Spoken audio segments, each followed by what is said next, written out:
आज हम बात करेंगे मुद्रा के परिमाण सिद्धांत की मान्यताएं एवं आलोचनाएं। मान्यताएं एवं आलोचनाएं क्या हैं? किसी सिद्धांत को लागू होने से पहले उसके बारे में कुछ हम मान के चलते हैं, और मान्यताएं हर किसी सिद्धांत में ली जाती हैं, क्योंकि सोशल साइंस का सिद्धांत है।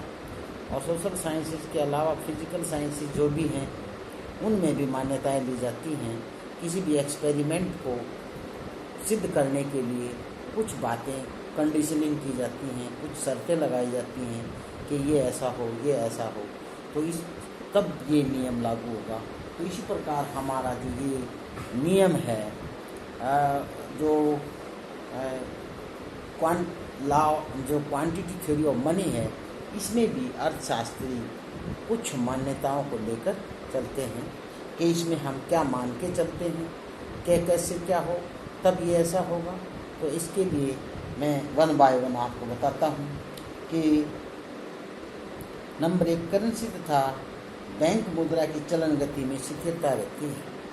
यानी कि जैसे हमने ये मान के ये बताया था आपको पिछले उसमें लेक्चर में कि भाई आप जो करेंसी है जितनी ज़्यादा बढ़ेगी तो उसका चलन भी बढ़ेगा, और उस करेंसी और बैंक मुद्रा की चलन गति में स्थिरता है। यानी कि करेंसी और बैंक हम ये मान के चलते हैं, वो करेंसी की जो चलन है, यानी कि जो हाथ पर बदलने की बात है, एक व्यक्ति से दूसरे व्यक्ति तक पहुंचने की बात है, उसको हम ऑन एन एवरेज कांस्टेंट मान लेते हैं कि भी ये 5 ही है, 6 है। यानी कि एक जो यूनिट ऑफ करेंसी है वो एक बार हाथ बदलती है, 6 बार हाथ बदलती है। तो इस प्रकार हम फिक्स मान के चलते हैं। तो ये तो एक होगी मान्यता। दूसरी है पूर्ण रोजगार। पूर्ण रोजगार का मतलब ये जो नियम है ये लागू होता है पूर्ण रोजगार के ऊपर। अगर पूर्ण रोजगार नहीं है तो मुद्रा की मात्रा बढ़ेगी, तो लोगों को वेजेस पेमेंट दी जाएंगी, उत्पादन होगा तो अर्थव्यवस्था के अंदर परिवर्तन आ जाएंगे। तो पूर्ण रोजगार की जो मान्यता है वो ये है कि जो मुद्रा की मात्रा बढ़ती है तो उस बढ़ी हुई मुद्रा की मात्रा को, अगर पूर्ण रोजगार नहीं है तो वो बढ़ी हुई मात्रा है वो लोगों के पास जा सकती है, वेजेस के रूप में जा सकती है।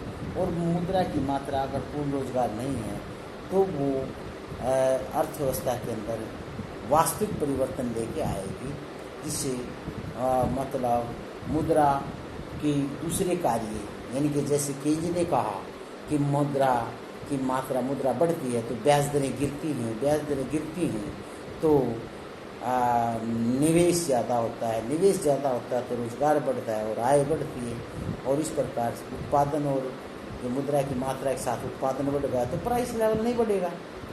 लेकिन यहाँ ये मान के चलता है कि पूर्ण रोजगार है का मतलब क्या है, इससे ज़्यादा और उत्पादन नहीं बढ़ाया जा सकता। उत्पादन के हर साधन को काम मिला हुआ है, वो काम करेंगे।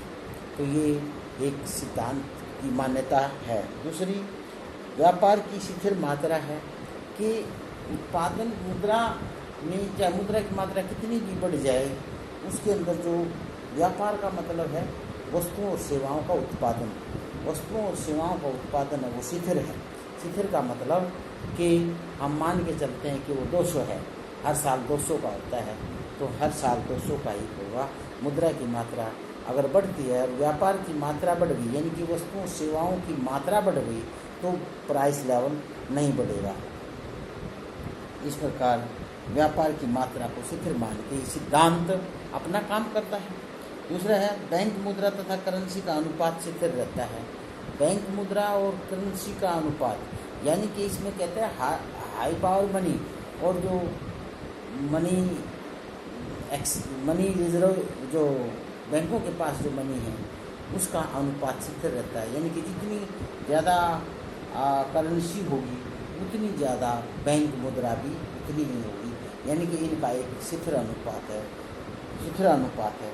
बैंक करेंसी उसका अनुपात स्थिर रहता है, यानी कि वो 5 है तो वो उसका जैसे 1-2 का रेशो है, 2-3 का रेशो है, वो 2 है वो 3 है, यानी कि बैंक मुद्रा है वो एक्चुअल मुद्रा से ज़्यादा हो जाती है, तो लेकिन वो अनुपात है वो स्थिर रहता है।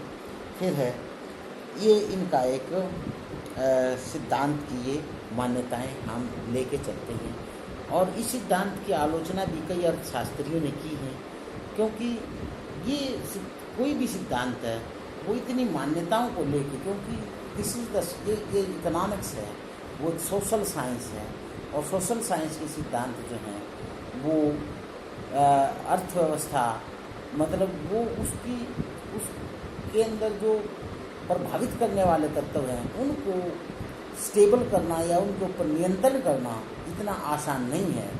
उनको ऊपर नियंत्रण किए बगैर ये नियम लागू नहीं हो पाते। तो इस सिद्धांत में हम ये मान के चलते हैं, जैसे भाई केन जी ने कहा, ये एक साधारण सत्य या समानार्थक धारणा है। समानार्थक धारणा का मतलब सिंपल ट्रूइज्म है। सिंपल ट्रूइज्म का मतलब क्या है कि अभी टीचर ने कोई नई बात नहीं बताई, 2 और 2 4 होते हैं भाई हैं, और तो ये तो एक सीधा सा संबंध है। हर कोई आदमी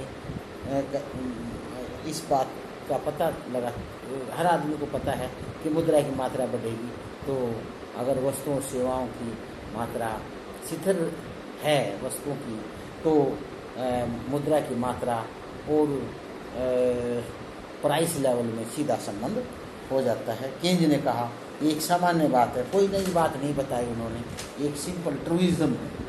फिर अवास्तविक मान्यताएं हैं। यह सिद्धांत अवास्तविक मान्यता पर आधारित है। कीमत सतत था पर केवल मुद्रा की मात्रा में होने वाले परिवर्तन का ही प्रभाव पड़ता है। कीमत सतर के ऊपर मांग और पूर्ति का प्रभाव पड़ता है। ये कहते हैं कि कीमत सतर है, प्राइस लेवल, तो सिर्फ मुद्रा की मात्रा का प्रभाव पड़ता है। मुद्रा की मात्रा ज़्यादा है तो प्राइस ज़्यादा होगा, और मुद्रा की मात्रा कम है तो प्राइस कम होगा। लेकिन ऐसा नहीं है, कीमत सतर के ऊपर अन्य तत्वों का भी प्रभाव पड़ता है। चर स्वतंत्र नहीं है। इसके अंदर यह मान्यता है कि मुद्रा और मुद्रा की मात्रा, मुद्रा और जैसे एम और वी, मुद्रा और उसकी चलन गति, ये एक दूसरे से स्वतंत्र नहीं है। मुद्रा एक स्थैतिक चीज है। स्थैतिक का मतलब मुद्रा की मात्रा एक स्थिर है, और चलन गति एक पीरियड ऑफ टाइम में बदलती रहती है। तो इन चीज़ों को देखते हुए एम और वी, वाई स्वतंत्र चर नहीं है, इनके ऊपर अन्य चीज़ों का प्रभाव पड़ता है। चलन गति के ऊपर भी प्रभाव पड़ता है, मुद्रा मात्रा पर भी पड़ता है। तो ये एक दूसरे से स्वतंत्र नहीं है। स्वतंत्र नहीं है तो इनको एक दूसरे से स्वतंत्र मानना ये टीचर ने गलत किया है। दूसरा है एक पक्षीय, लोप साइडेड है। ये सिद्धांत मुद्रा की मांग की अपेक्षा मुद्रा की पूर्ति को ज़्यादा महत्व देता है। मुद्रा की मांग की अपेक्षा मुद्रा की पूर्ति को अधिक महत्व देता है, कि मुद्रा की पूर्ति ज़्यादा सक्रिय है, और वही मुद्रा की जो पूर्ति बढ़ती है तो प्राइस लेवल बढ़ता है, मुद्रा की पूर्ति घटती है तो प्राइस लेवल घटता है। फिर कीमत एक निष्क्रिय तत्व भी नहीं है। जैसे इन्होंने माना कि कीमत के बढ़ने घटने का, कीमत घटती या बढ़ती है तो अर्थव्यवस्था के ऊपर कोई प्रभाव नहीं पड़ता, वस्तुओं और सेवाओं के उत्पादन पर कोई प्रभाव नहीं पड़ता, ऐसा नहीं है। कीमत के बढ़ने और घटने का अर्थव्यवस्था में उत्पादन के ऊपर प्रभाव पड़ता है।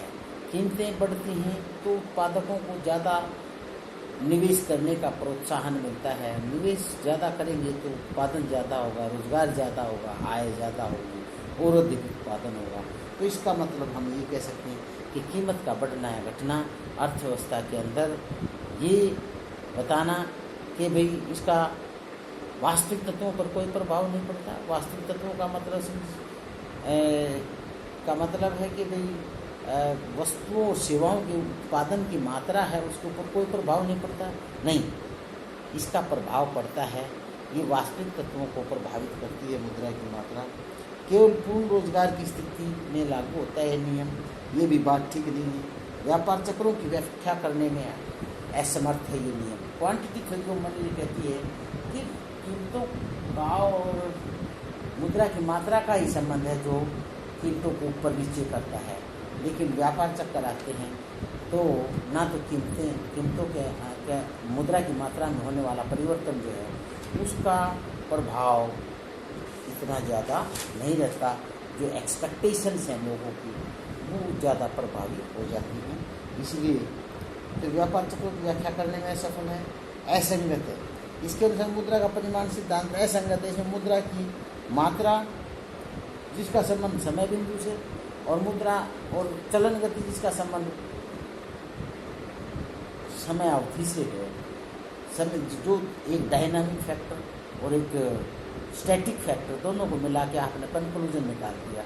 आपके पास कौन सी ऐसी वो है शक्ति है कि आप एक डायनामिक और एक कांस्टेंट फैक्टर को मिला के आपने एक स्टेबल रिजल्ट दे दिया, वो ठीक नहीं है।